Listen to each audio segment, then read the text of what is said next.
ఈరోజు మన ధ్యానాంశము హోషియా గ్రంథము 14వ అధ్యాయము 5వ వచనం చదువుతున్నాను చూడండి. చెట్టునకు మంచు ఉన్నట్లు నేను అతను కొందును, తామర పుష్పము పెరుగునట్లు అతడు అభివృద్ధి నొందును, లెబానోను పర్వతము దాని వేళ్ళు తన్నునట్లు వారు తమ వేళ్ళు తన్నుదురు. ఈరోజు మనం ధ్యానం చేయబోయేటువంటి అంశం ఏంటంటే, చెట్టుకు మంచు ఉన్నట్లు నేను అతనికి ఉందును. ఈ మాటనే ధ్యానం చేస్తాం మనం. చెట్టుకి మంచు ఉండడం అంటే ఏంటి చూసారా ఎప్పుడైనా? మనది చలి దేశం కాదు కాబట్టి, మంచు కురిసే దేశం కాదు కాబట్టి మనకి చెట్టు మీద పడిన మంచు ఎలా ఉంటుందో అంతలా మనకి తెలీదు. మామూలుగా అయితే మంచు కురిసేటువంటి దేశాలలో ఒక సీజన్ అంతా కొన్ని నెలలంతా మంచు కురుస్తూ ఉంటుంది అన్నమాట. అప్పుడు చెట్లన్నీ మంచుతో నింపబడి కప్పబడి ఉంటాయి. కార్లంతా ఈ మంచుతో కప్పబడి, ఇల్లుల మీద కూడా ఈ మంచు కప్పబడి, రోడ్స్ అన్నీ కూడా ఈ మంచుతో అలా కప్పబడి ఉన్నప్పుడు గవర్నమెంట్ వాళ్ళు ఏం చేస్తారంటే ఆ మంచును తొలగించడానికి కూడా ప్రత్యేకమైనటువంటి వాహనాలను పంపించి దాన్ని క్లియర్ చేస్తారు. ఆ టైంలో ఎవరు ప్రయాణం చేయలేరు, రోడ్ల మీద బండ్లేవి కూడా వెళ్ళవు, కార్లు వెళ్ళవు. వాళ్ళు అక్కడ ఉపయోగించేటువంటి చెప్పులు కూడా గట్టిగా గ్రిప్ ఉన్నటువంటి చెప్పులు, షూస్ వేరేగా ఉంటాయి అన్నమాట. అంటే ఆ మంచు మీద నడిచి వెళ్ళడానికి అలా ఉంటూ ఉంటాయి చలి దేశాలలో, ఈ మంచు కురిసేటువంటి దేశాలలో. అది దేవుడు అంటున్నాడు, చెట్టుకి మంచు ఉన్నట్లుగా, చెట్టు మీద మంచు పడితే ఆ చెట్టుకి ఇలా అతుక్కుని మంచు ఉంది, ఆ మంచుతో ఉన్నటువంటి ఆ చెట్టును చూడండి ఒకసారి, చెట్టుకి మంచు ఉన్నట్లుగా నేను అతనికి ఉంటాను అని దేవుడు వాగ్దానం చేస్తున్నాడు. చాలా కంపారిజన్స్ ఉంటాయి దీంట్లో.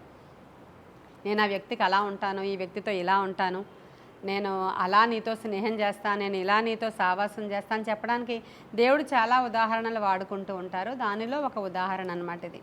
చెట్టుకి మంచు ఎలా ఉందో, నేను ఒక జనము గురించి మాట్లాడుతున్నారు దేవుడు, ఒక జనాంగము గురించి మాట్లాడుతూ, అతనికి అన్నప్పుడు మనం ఏం అర్థం చేసుకోవాలంటే ప్రత్యేకంగా ఒక మనిషి కాదు, ఒక జనాంగము నిమిత్తమై దేవుడు మాట్లాడుతున్నటువంటి మాటలు. ఆ జనాంగం ఎవరంటే ఆయన జనాంగమే, ఆయన సొంత ప్రజలు, యెహోవా దేవుడు కాగల జనులు, ఎవరైతే దేవుని యొక్క జనులై ఉన్నారో ఆ జనులతో దేవుడు మాట్లాడుతూ ఉంటారన్నమాట. ఇప్పుడు ఈరోజు చెట్టుకు మంచు ఉన్నట్లు నేను అతనికి ఉంటానని చెప్పారు కదా. అసలు మంచు బైబిల్ గ్రంథంలో దేనికి సాదృశ్యంగా ఉందో కొన్ని మాటలు చూసి ముగించుకుందాం మనం ఈరోజు. మంచు బైబిల్ గ్రంథంలో దేనికి సాదృశ్యంగా ఉంది చెప్పండి, ఎవరైనా తెలిస్తే మీకు? పరిశుద్ధాత్మకి. ఎవరు చెప్పారు? నువ్వు చెప్పావు. పరిశుద్ధాత్మకి సాదృశ్యం. ఇంకా చెప్పండి. Very good. ఆశీర్వాదానికి సాదృశ్యంగా ఉంది. ఇంకా చెప్పండి, పర్వాలేదు, ఏది మీకు తోస్తే అది చెప్పండి. ఆశీర్వాదానికి సాదృశ్యంగా ఉందని ఒకరు చెప్పారు, పరిశుద్ధాత్మకి సాదృశ్యంగా ఉందని ఒకరు చెప్పారు. మీరు ఏది చెప్తే దాన్నే వివరిస్తాను అనమాట ఈరోజు. నేను దేనికి సాదృశ్యంగా ఉందని మీరు చెప్పారో దాన్నే వివరిస్తాను. ఇంకా చెప్పండి, మీరు ఇష్టం వచ్చింది. అంటే మీకు బైబిల్ గ్రంథంలో వాక్యం చదువుతున్నప్పుడు మీకు ఏమనిపించిందో అది చెప్తే దాన్నే నేను వివరిస్తాను. ఆహారానికి సాదృశ్యంగా ఉందా? అంటే మన్నా కురిసినప్పుడు దాని ముందర ఇది కురిసింది అనేది అంటే దీవెనా? ఓకే, చాలా. ఇంకా చెప్తారా? చెప్పండి, పర్లేదు. అలా అందరు ఇలా మొహాలు పెట్టారు కదా, చెప్పండి. అంటే ఆలోచించడం అన్నమాట. ఏమండి, దేవుడు మనతో ఉన్నట్లుగా మీకు అనిపిస్తుందా? మంచు దానికి సాదృశ్యంగా ఉందని అదే చెప్తున్నారు దేవుడు. మంచు, ఒక చెట్టు మీద మంచు ఎలా ఉంటుందో అలా నేను మీతో ఉంటాననే చెప్తున్నారు. అయితే మంచు దేనికి సాదృశ్యంగా ఉంది బైబిల్ గ్రంథంలో? మంచు అనే పదం కూడా రాసి ఉండాలన్నమాట, అందుకని అలా అడుగుతున్నాను. అమ్మజమ్మ రైట్, ఎవరు? మన రమా రైట్. అంటే ఆహారము కురిసే ముందర మంచు కురిసింది అనేది అది రైట్.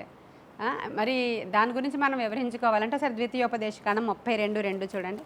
ద్వితీయోపదేశకాండము 32:2.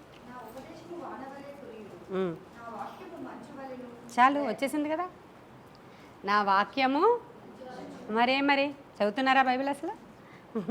నా వాక్యము మంచు వలె, నా ఉపదేశము వాన వలె మీ మీద కురుస్తుంది. వాక్యానికి సాదృశ్యం మంచు. చూసారా, నా వాక్యము మంచు వలె ఉంది అంటున్నారు అక్కడ. అంటే క్లియర్గా రాయబడిపోయింది కదా, మంచు వాక్యం రెండు రాసేశారు. దేవుని యొక్క వాక్యం ఎలా ఉందంట? మంచు వలె ఉందంట. ఆయన ఉపదేశము వాన వలె ఉంటుందంట.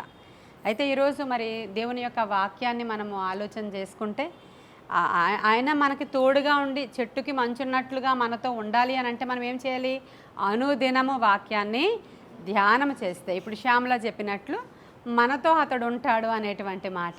అనుదినము నీవు వాక్యాన్ని ధ్యానం చేస్తూ ఉంటే, మనం ఒక చెట్లం కదా, యెహోవా నాటిన చెట్లని మనకి పేరు కదా, మనం ఒక తోటలో నాటబడ్డామని చెప్తున్నాను కదా అనునిత్యము వాక్యాల ద్వారా.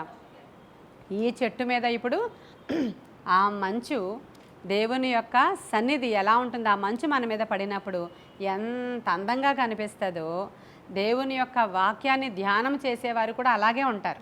అదే కదా అక్కడ 1వ కీర్తనలో రాయబడి ఉంటుంది.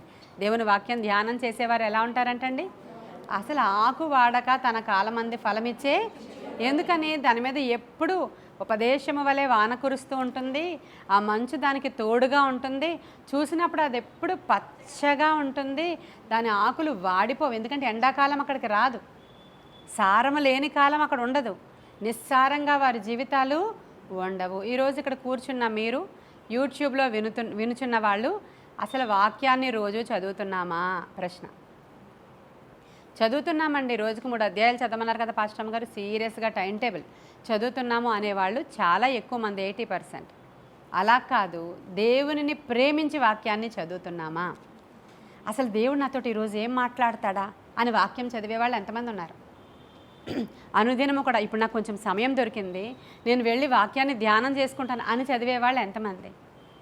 దేవుని వాక్యము ఎంత బలమైనదంటే, దేవుని వాక్యము పాల వంటిదంట. ఇప్పుడే మీనా గారు పాట పాడారు, చదువుతున్నారో లేదో తెలియదు.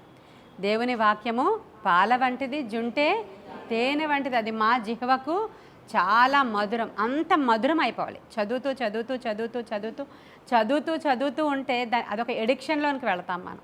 అది కూడా ఒక రకమైనటువంటి ఎడిక్షన్ లాగా అయిపోవాలి. చాలా రకాల ఎడిక్షన్స్ ఉంటాయి కదా మనందరికీ. పొద్దున్న లేవగానే టీ పడకపోతే బుర్ర పనిచేయదు, చాలామందికి పనిచేయదు. అది ఎడిక్షన్ ఎలా అయిపోయింది మీకు? దాన్ని ఎడిక్షన్ అంటారు. త్రాగుబోతోడిదే ఎడిక్షన్ కాదు. మీరు టీ తాగలేని వాళ్ళు అసలు టీ ఇవ్వకపోతే ఎలా కొట్టుకుపోతారో పొద్దున్నే, అది పడకపోతే మాకు ఇంజిన్ స్టార్ట్ అవ్వదండి అని చెప్తారు. ఏదో ఒక వేడి నీళ్ళు వెళ్ళిపోవాలి లోపలికి, ఆ టీ వెళ్ళిపోతే అదొక ఎడిక్షన్. అది అది అది అసలు ఒక్కరోజు కూడా మా ఊరు వెళ్ళినా, ఈవెన్ ట్రైన్లో జర్నీ చేసినా, వాడు నీళ్ళే ఇలా పెట్టించినా అది టీ వాసన వస్తే చాలు తాగేస్తాం అక్కడ. ఎందుకని? అది ఎడిక్షన్ ఎలా అయిపోయిందో. దేవుని యొక్క వాక్యాన్ని మనం అలా చదవడం మొదలు పెడితే మన లైఫ్ స్టైలే వేరేగా మారిపోద్ది. మీలో చాలామంది నాకు కార్యాలు జరగట్లేదు, నాతో దేవుడు మాట్లాడట్లేదు, నాకు దేవుడు సమీపంగా లేడు, ఏంటో నిస్సారంగా ఉంటుంది, ఎండిపోయిన వేసవికాలపు ఎండిపోయిన నిస్సారమైన జీవితంలాగా మాది ఉంటుందని చాలామంది చెప్తూ ఉంటారు కదా. వాళ్ళందరూ ఎటువంటి వాళ్ళంటే, దేవుని వాక్యాన్ని ఇలా ఆసక్తితో భుజించని వాళ్ళు.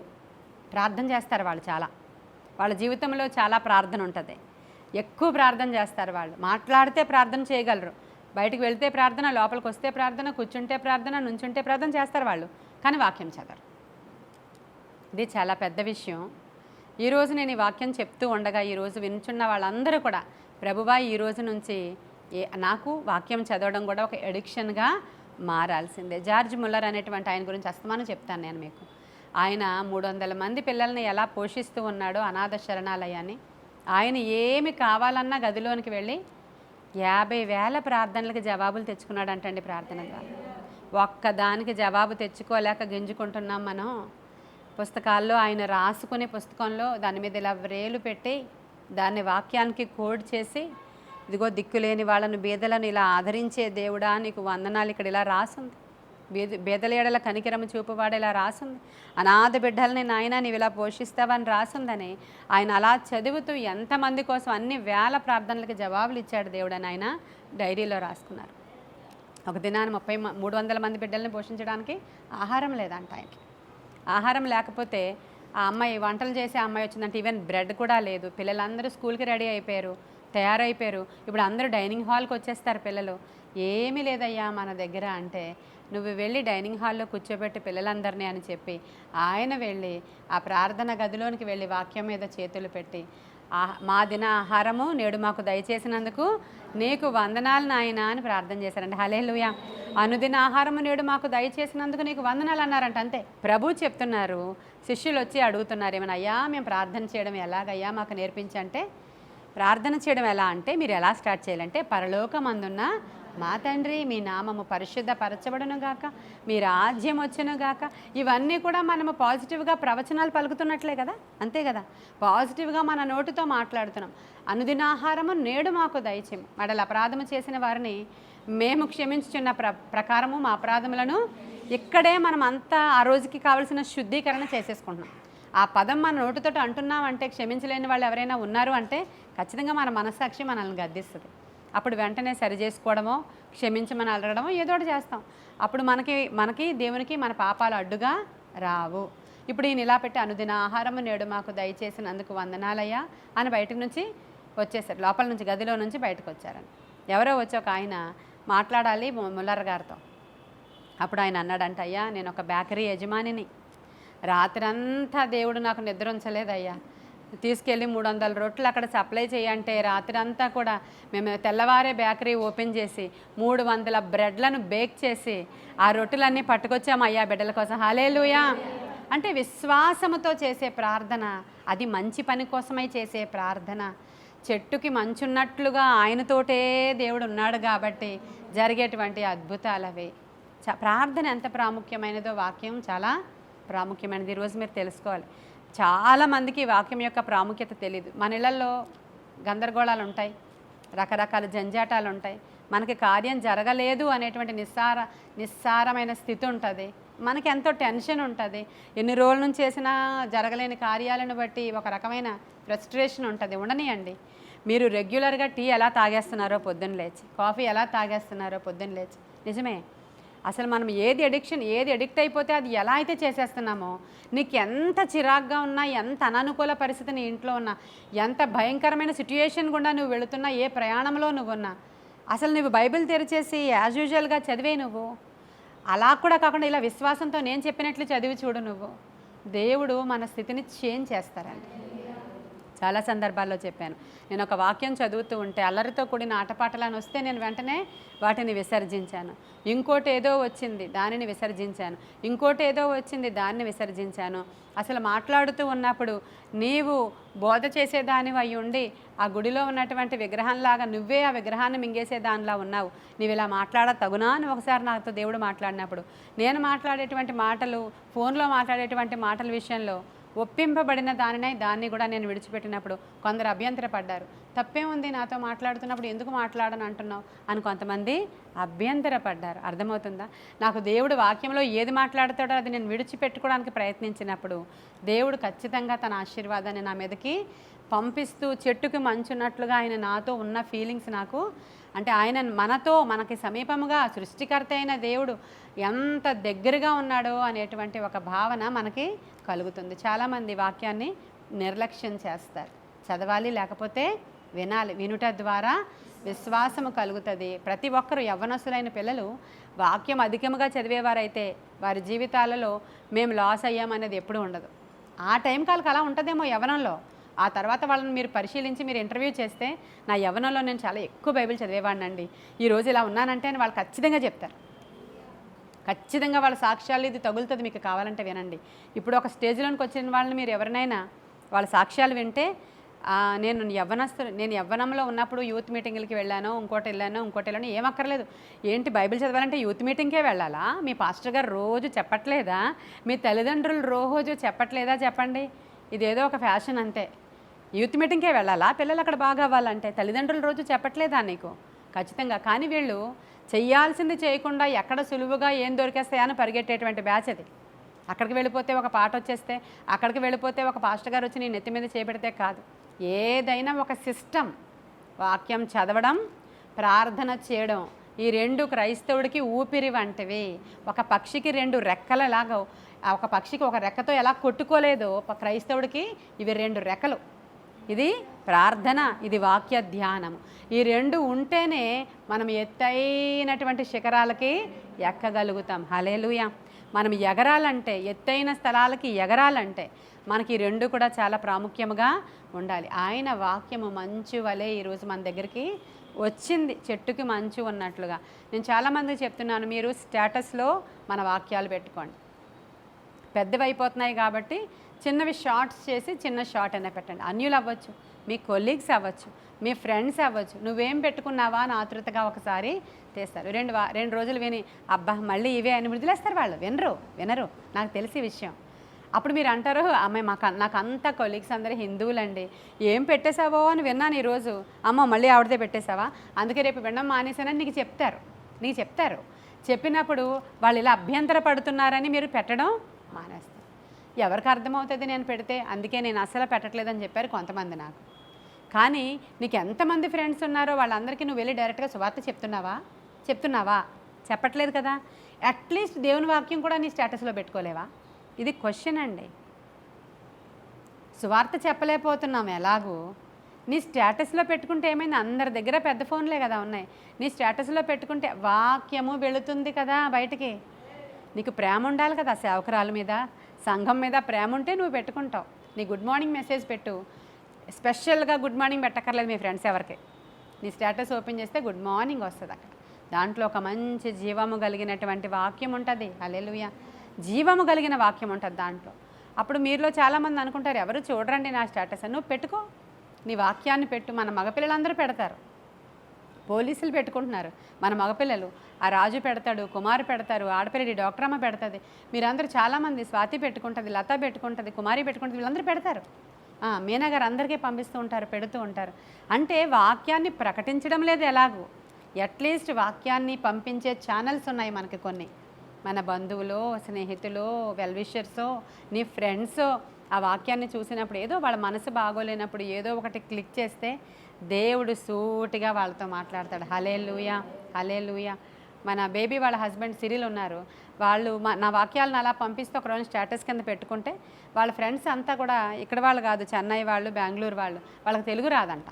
కానీ వీళ్ళు పెట్టుకున్నటువంటి వాక్యాన్ని చూసినప్పుడు వాళ్ళు ఏం చెప్పారంట, మాకు ఆవిడ ఏం చెప్తున్నారో మాకు అర్థం కాలేదు, కానీ ఆ ఆంటీ ఫేస్ చూసినప్పుడు ఏదో ఒక డివైన్ ఏమంటారు, ఒక డివైన్ పవర్ కనిపిస్తుంది మాకు.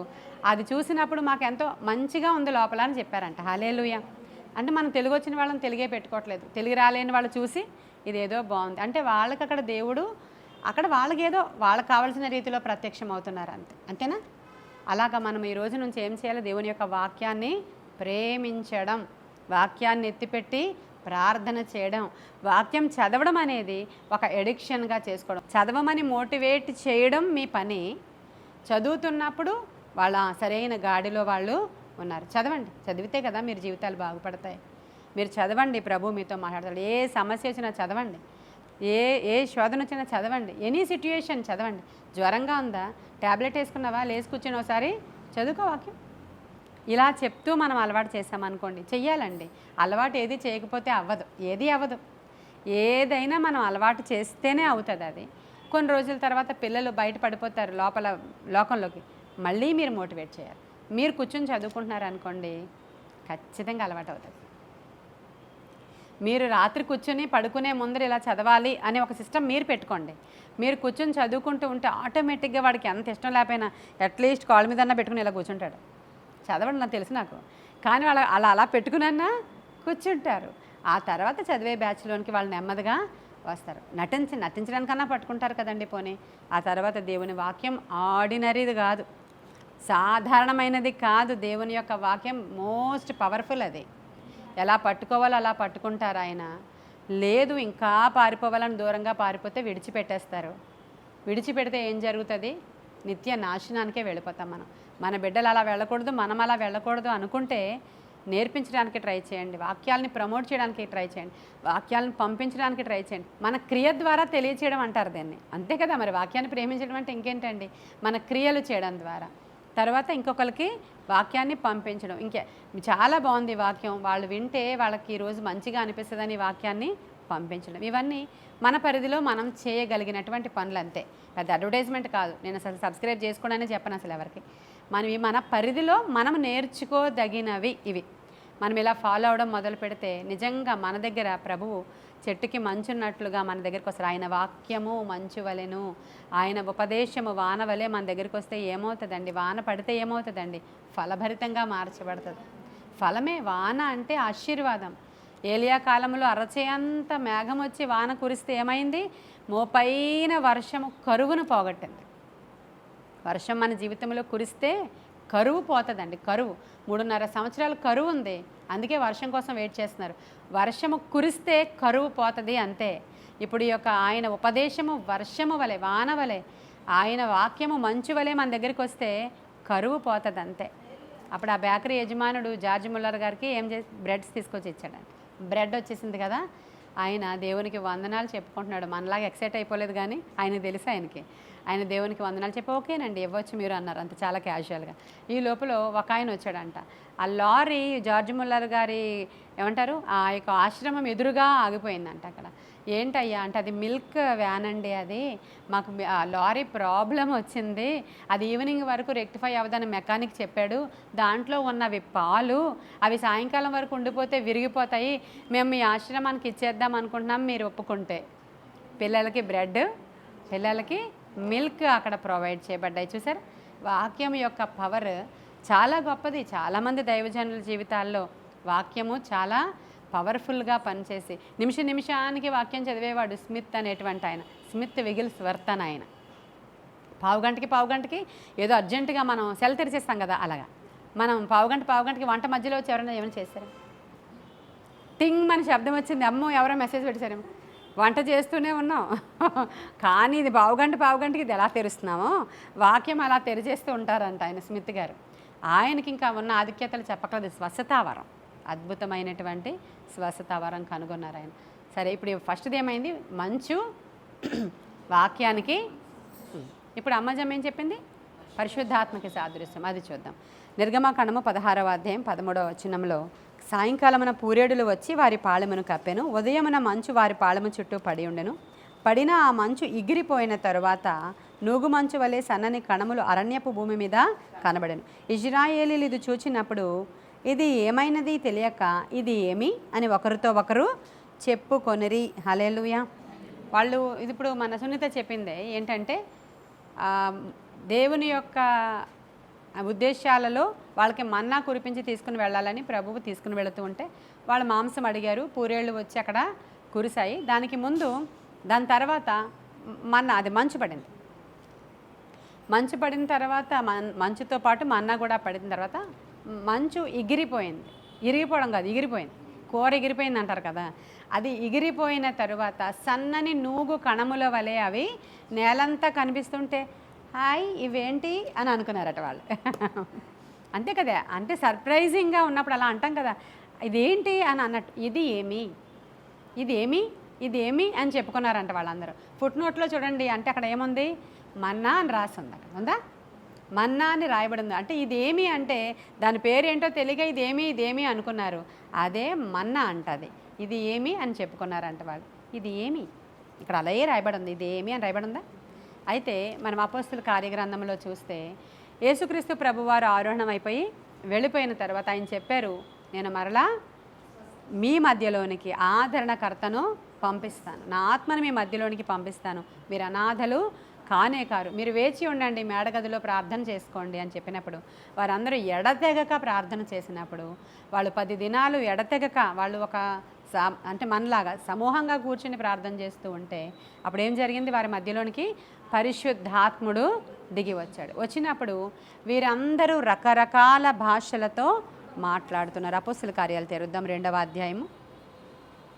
రకరకాల భాషలతో మాట్లాడుతూ ఉన్నారు. ప్రతి మనుషుడు 6వ వచనం నుంచి చదువుతున్నానండి.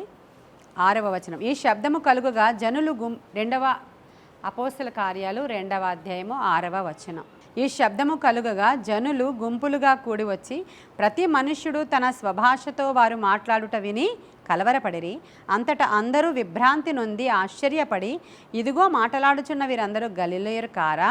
మనలో ప్రతివాడు తాను పుట్టిన దేశ భాషలో వీరు మాట్లాడుట మనము వినుచున్నామే. ఇదేమి? అది పరిశుద్ధాత్మ. హల్లెలూయా. ఇదేమి? పార్థీయులు, మాదీయులు, ఏలామీయులు, మొసపతోమియా, యోదయ, కప్పదొకియా, పొంతు, ఆసియా, ఫ్రుగియా, పంపులియా, ఐగుప్తుని దేశములందలి వారు. హల్లెలూయా.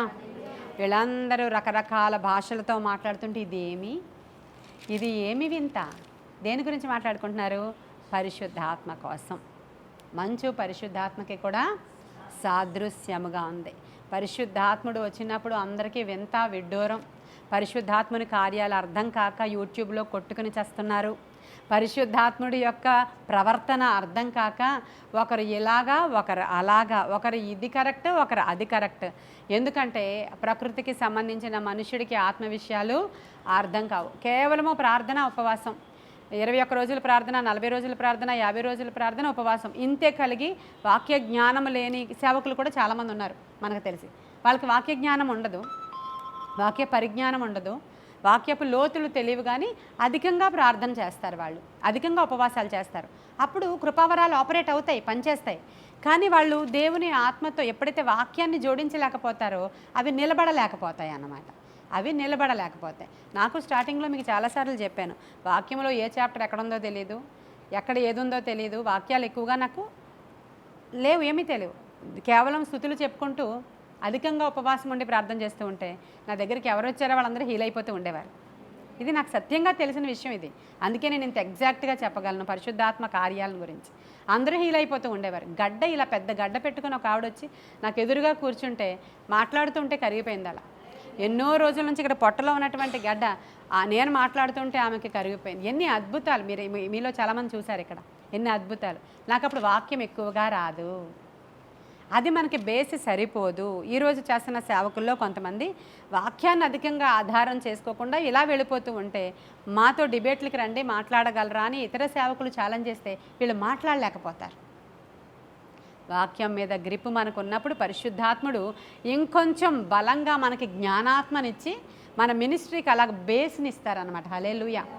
వాక్యమే ఆధారం అండి, వాక్యము బేస్. అద్భుతాలు అందరికీ జరుగుతాయి.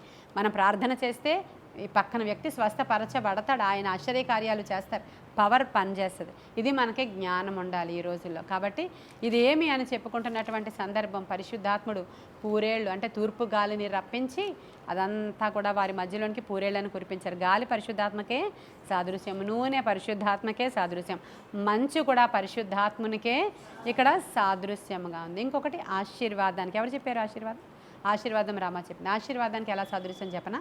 133వ కీర్తన 3వ వచనం చూడండి. సియోను కొండల మీదకి దిగివచ్చు, హెర్మోను మంచు వలె ఉండును. అదేంటంటే ఐక్యతను గురించి మాట్లాడుతూ ఇక్కడ సహోదరులు ఐక్యత కలిగి ఉండడం ఎంత మనోహరం, ఎంత మేలు. అది ఎలా ఉంటుందంటే ఐక్యత హెర్మోను మంచులాగా ఉంటుంది. తర్వాత ఆశీర్వాదము శాశ్వత జీవము ఆచట ఉండును. ఆశీర్వాదానికి సాదృశ్యముగా ఈ మంచుని తీసుకోవచ్చు, ఐక్యతకి సాదృశ్యంగా ఈ మంచుని తీసుకోవచ్చు. రెండిటికి కూడా ఆశీర్వాదానికి కూడా సాదృశ్యంగా చెప్తారు. ఆ తరువాత పరిశుద్ధతకి కూడా మంచు సాదృశ్యంగా ఉంటుంది. దావీదు ఏమని ప్రార్థన చేస్తాడు? హిమమంత తెల్లగా నన్ను చెయ్యి ప్రభువా, హిమమంత తెల్లగా నన్ను చెయ్యి ప్రభు, అంతే కదా ఉంటుంది. 51వ కీర్తనలో 7వ వచనము హిమమంత తెల్లగా చేయమంటున్నాడు ఆయన. యెషయా 1:18 చూడండి. యెషయా 1:18 మీ పాపములు రక్తము వలె ఎర్రనివైనను అవి హిమము వలె తెల్లబడును. హల్లెలూయా. పరిశుద్ధత హిమములాగా తెల్లబడాలి. మీ పాపాలు అలా ఎర్రగా ఉన్నాయేమో, తర్వాత మీరు ఎలా అవ్వాలి? హిమమంత తెల్లగా మీరు పరిశుద్ధ పరచబడాలి. పరిశుద్ధతకి, ఆశీర్వాదానికి, పరిశుద్ధాత్మకి, ఇంకా దేవుని యొక్క వాక్యానికి సాదృశ్యమైన ఒకే ఒక వచనాన్ని మనము ధ్యానం చేసాం. కాబట్టి ఈ మాటల్ని ఈరోజు మనం జ్ఞాపకం పెట్టుకుందాం. దేవా, హెర్మోను మంచు వలె నా మీదకి రండయ్యా, చెట్టుకు మంచున్నట్లుగా నా మీదకి రండయ్యా. పరిశుద్ధాత్ముడా, ఇది ఏమి అని అనేక మంది అయ్యా నాయన మాకు జరిగిన మహా గొప్ప కార్యాలను బట్టి చెప్పుకునేలాగున మా మీదకి దిగిరండి ప్రభువా అని ఈరోజు మన హృదయంలో ప్రార్థన చేసుకుందాం. ఈ కొన్ని మాటలు దేవుడు మన వెనికిడిలో దీవించునుగాక. ఆమేన్. స్తోత్రములు దేవా, పరిశుద్ధుడా నీకు వందనాలు. ప్రేమగల తండ్రి నీకు వందనాలు. నీ వాక్యమే మా పాదములకు దీపము నాయన, అది మా త్రోవలకు వెలుగై ఉన్నది. నీ వాక్యపు వెలుగులో మేము మాట్లాడుకునే మాటల్ని దీవించండి, ఫలింప చేయండి. నీ వాక్యానికి నాయన మేము ఇంపార్టెన్స్ ఇచ్చి అధికంగా నీ వాక్యాన్ని ప్రమోట్ చేసి అధికంగా నీ వాక్యాన్ని వెదజల్లి నీ వాక్యాన్ని నాయన లోతుగా వేరుపారేటట్లుగా మేము నాయన ధ్యానించడానికి అవసరమైన కృప మాకు ఇవ్వండి. అందులో వచ్చేటువంటి నీ ఆశీర్వాదాల వర్షము మా మీద కురవనియండి ప్రవ్వ. నీ ఆత్మకార్యాలు జరిగించి మీరు మహిమ పొందుకోమని, యేసయ్య మీరే వాక్యమై ఉన్నారని, ఆ వాక్యమే కృపాసత్య సంపూర్ణుడిగా మా మధ్యలోనికి వచ్చిందని మేము నమ్ముచు ఒప్పుకొనుచు మా ఈ ప్రార్థన అంతా మీ సన్నిధానానికి చేర్చుకుని మమ్మల్ని దీవించమని యేసయ్య నామములో అడుగుచున్నాము తండ్రి. God bless you.